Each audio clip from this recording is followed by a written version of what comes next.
आज मैं आपको ऐसे 2 आटे बनाने बताऊंगी जिसको आप अपने रेसिपी में अगर डालेंगे तो आपकी कॉन्स्टिपेशन की समस्या बिल्कुल जड़ से दूर हो जाएगी। ये आटा बहुत ही इफ़ेक्टिव है।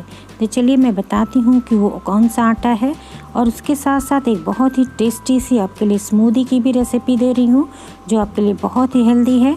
इसे आप ब्रेकफास्ट के समय इसे आराम से इंजॉय कर सकते हैं। तो चलिए मैं आपको बताती हूँ कि ये तीनों चीज़ कैसे बनेगी। तो आपको आज 2 तरह से आटा बनाना बताएंगे और एक बहुत ही टेस्टी सी स्मूदी बनाएंगे। इस स्मूदी में आप इस आटे को जो हम बता रहे हैं इसको आप बना के एक डिब्बे में रख लीजिए, और जब भी आपकी स्मूदी पीने का मन करे, चाहे बनाना हो या मैंगो शेक बना रहे हैं, तो उसमें बस एक चम्मच इसका डाल दीजिए। बहुत ही फाइबर से रिच हेल्दी स्मूदी बनके तैयार हो जाएगी। तो चलिए बताते हैं। इससे पहले मैं आपसे रिक्वेस्ट करना चाहती हूँ कि अगर चैनल पे पहली बार आए हैं तो प्लीज़ चैनल को सब्सक्राइब कर दीजिए और बेल के आइकन को दबा के नोटिफिकेशन को ऑन कर लीजिए, जिससे कोई नई वीडियो लाएँ तो आपको अपडेट मिल जाए। तो चलिए बताते हैं। तो सबसे पहले जो हम आटा बनाने जा रहे हैं वो ओट्स का आटा है, यानी ओट्स फ्लावर। ये आपको ऑनलाइन भी मिल जाएगा, हम आपको इसका लिंक डिस्क्रिप्शन बॉक्स में दे देंगे। लेकिन आप चाहिए तो इसे घर में हेल्दी वे में और बहुत ही कम पैसे में भी बना सकते हैं। तो आपको लेना है 1 पैकेट ओट्स ले आइए। ओट्स कहाँ से मिलेगा ये हम आपको लिंक दे देंगे, आप आसानी से सस्ते में मंगवा सकते हैं। तो ये देखिए, ओट्स को क्या करना है, हमें इस तरह से ड्राई रोस्ट कर देना है।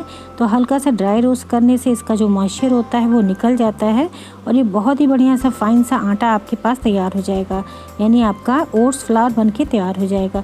बहुत हेल्दी है, आप इसे स्मूदी में बना के खा सकते हैं, पी सकते हैं, या फिर कोई ब्रेकफास्ट की रेसिपी बना रहे हैं उसमें भी इसका चीला भी बहुत टेस्टी बनता है। डोसा की रेसिपी बनती है, तो बहुत सारी रेसिपी बनती है इस ओट्स से। तो ये देखिए हमारा ये ठंडा हो गया। तो चलिए अब हम इसे पीस लेते हैं। तो इसे बहुत ज़्यादा नहीं भूनना है, 2 से 3 मिनट के लिए आप हम मीडियम आंच पे करके हल्का हल्का भून लीजिए। उसके बाद ठंडा करके तब इसका पाउडर बनाइए। तो देखिए इस तरह से मिक्सी के जार में आप इसे डाल देंगे, बहुत बढ़िया सा पाउडर बनके आपका तैयार हो जाएगा। फिर आप इसे किसी एयर टाइट कंटेनर में ही रखिए जिससे इसमें मॉइस्चर ना आए और आपका आटा जो है लंबे टाइम तक आपके पास सेफ रहे। तो देखिए हमने जार में डाल दिया है। तो चलिए अब हम इसको पीस लेते हैं। ये देखिए इस तरह से ये भुन जाता है जब, तो ये क्रिस्पी हो जाता है और पीसने में बहुत ईजी हो जाता है। तो ये देखिए अब चलिए हम इसको पीस के आपको दिखाते हैं। तो ये देखिए पीस किया है, बहुत फाइन सा ये पाउडर की तरह बन जाता है, जैसे हम नॉर्मल गेहूं का आटा यूज़ करते हैं ना, वो उस तरह से बन के तैयार हो जाता है।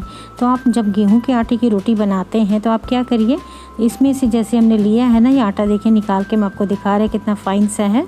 तो जब गेहूं का आटा आप चालते हैं तो चालिए, तो उसमें जो चोकर होता है वो आप ज़्यादा मात्रा में लीजिए और आटे को कम मात्रा में लीजिए।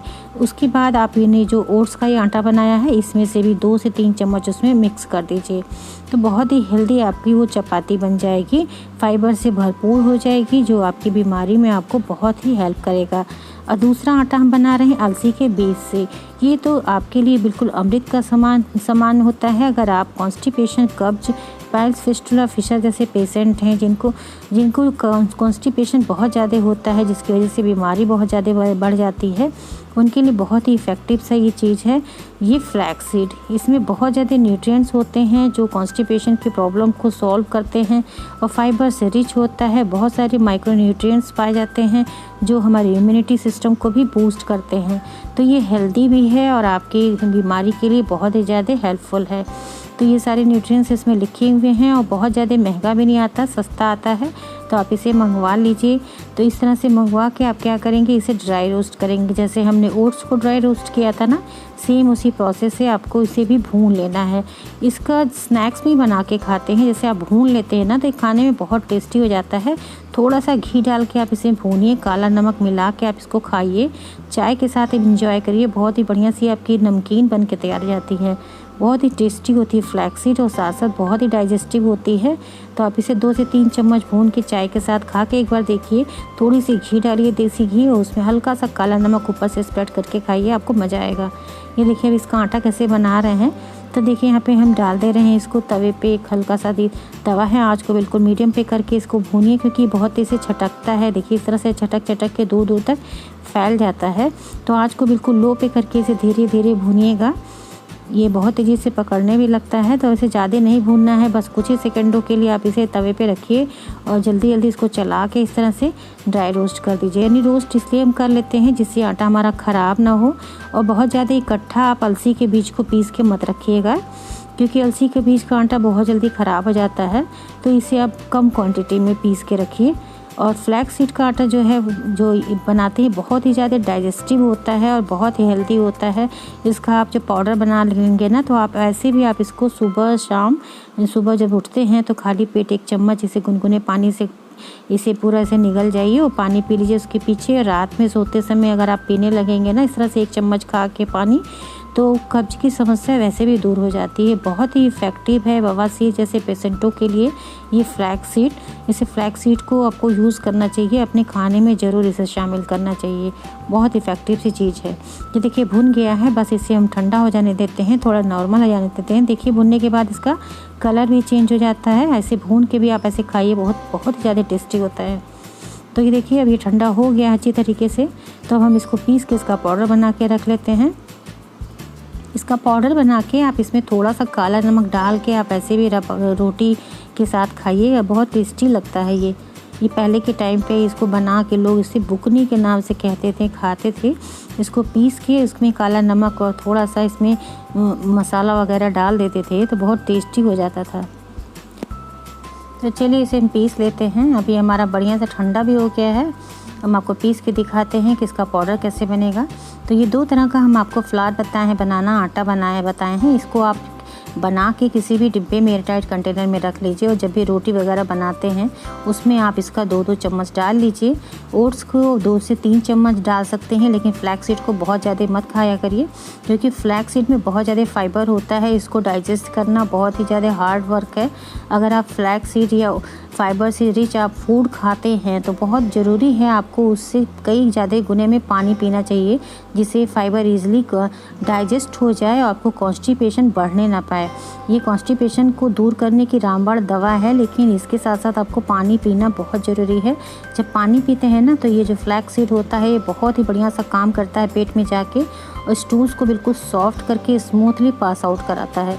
तो बहुत बढ़िया से देखिए पाउडर बन गया। आप इसको कई तरह से यूज़ कर सकते हैं, सुबह शाम खाइए, या फिर अपने आटे में इसको डाल दीजिए, या दाल में इसको डाल के खाइए। दही की जब रायता बनाते हैं तो उसमें भी 1 चम्मच इस तरह से स्प्रेड कर दीजिए। ये बहुत बढ़िया से इसका फ्लेवर तो होता ही है, साथ साथ इसका रिज़ल्ट आपको बहुत बढ़िया मिलेगा। अगर पाइल्स फिस्टुला फिशर जैसे पेशेंट हैं, आप कॉन्स्टिपेशन कब्ज के पेशेंट हैं, बहुत ज़्यादा आपको कब्ज रहती है। कई सारे व्यूवर्स हैं जो कब्ज के लिए ऐसे रेमेडीज़ पूछते हैं, तो उनके लिए बहुत इफ़ेक्टिव सी रेमेडी है फ्लैक्स सीड। तो आप इसे कई तरह से यूज़ कर सकते हैं। तो ये देखिए बनके हमारा तैयार हो गया। आटा देखिए बहुत फाइन सा है, इसका फ्लेवर टेस्ट सब बहुत बढ़िया होता है। तो ये दोनों बन गया। अब हम चलिए आपको बताते हैं कि इन दोनों चीज़ों से हम किस तरह से बहुत ही टेस्टी सी एक स्मूदी बना के तैयार कर सकते हैं, यानी एक तरह का शरबत होता है। तो ये हम बहुत ही हेल्दी सा बनाने जा रहे हैं। देखिए हम यहाँ पे ले रहे हैं 2 केला, 2 पके हुए केले हैं। केला भी आपकी बीमारी के लिए बहुत हेल्दी होता है, पाइल्स फिस्टुला फिशर के लिए, ये यहाँ तक कि जो स्टमक अल्सर के पेशेंट हैं उनके लिए भी बहुत हेल्दी सी रेसिपी है ये स्मूदी। इस तरह से केला ले लीजिए, इसमें दूध आपको बहुत ज़रूरी है जानना कि कैसा दूध आप यूज़ करते हैं। गाढ़ा दूध आपको बिल्कुल नहीं खाना चाहिए, और उसमें जो मलाई होती है उसको उतार के उसके दूध को यूज़ करिए। तो उस दूध को देखिए हमने 1 कप डाला है। अब इसमें हम चीनी, यानी मीठे के लिए आप चीनी के जगह पे खड़ी वाली जो मिश्री आती है धागे वाली, उसका पाउडर बना के किसी डिब्बे में रख लीजिए, और जब भी मीठा खाने को मन करे ना, तो आप वही मिश्री का पाउडर ही यूज़ किया करिए मीठे में। आपके लिए बहुत हेल्दी है, डाइजेस्टिव होता है और हेल्थ के लिए भी बहुत ज़्यादा हेल्पफुल है। तो देखिए यहाँ पे 2 टेबल स्पून हमने मिश्री का पाउडर ऐड कर दिया है।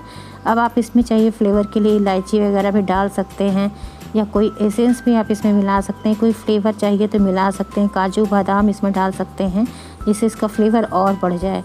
तो ये देखिए हमने इसको बना लिया है। अब इसको हम आपको निकाल के दिखाते हैं कि कितना गाढ़ा सा, देखिए एक स्मूदी की तरह बन के तैयार हो जाता है। तो बनाना शेक है हमारा, ये जो बन के तैयार हुआ है ये बनाना शेक है, बनाना के फ्लेवर में बना है, बहुत टेस्टी है। आप इसमें ड्राई फ्रूट्स पीसते समय ही डाल के ऐड कर सकते हैं।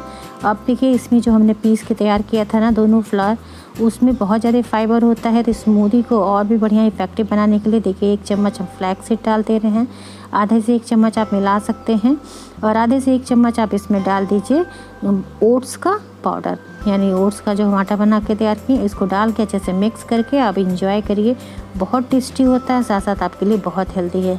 तो ब्रेकफास्ट में अगर आप इसको 1 गिलास इस तरह से स्मूदी बना के पिएंगे तो आपका पेट भी भरा भरा रहेगा और आपके लिए बहुत ही ज़्यादा हेल्दी है। और साथ साथ आप पानी खूब सारा पीजिए, दिन भर आप पानी पीजिए। कम से कम आपको इस गर्मी के सीज़न में ऐसे तो जनरली आपको 3 से 4 लीटर पानी पीना चाहिए, लेकिन गर्मी का सीज़न इसमें पानी और भी ज़्यादा आपको ज़रूरत है। तो 5 से 6 लीटर आप पानी पीने की कोशिश करिए। पानी अगर आप सिंपली नहीं पी सकते तो छाछ उसी के साथ यानी लिक्विड डाइट आप लीजिए, जिससे पेट आपका हाइड्रेट रहे, आपको कॉन्स्टिपेशन ना हो और जो कुछ भी आप खा रहे हैं ईजिली आपका डाइजेस्ट हो जाए और ईजिली स्टूल्स पास आउट हों, जिससे आपकी बीमारी है जड़ से बिल्कुल ख़त्म हो जाए।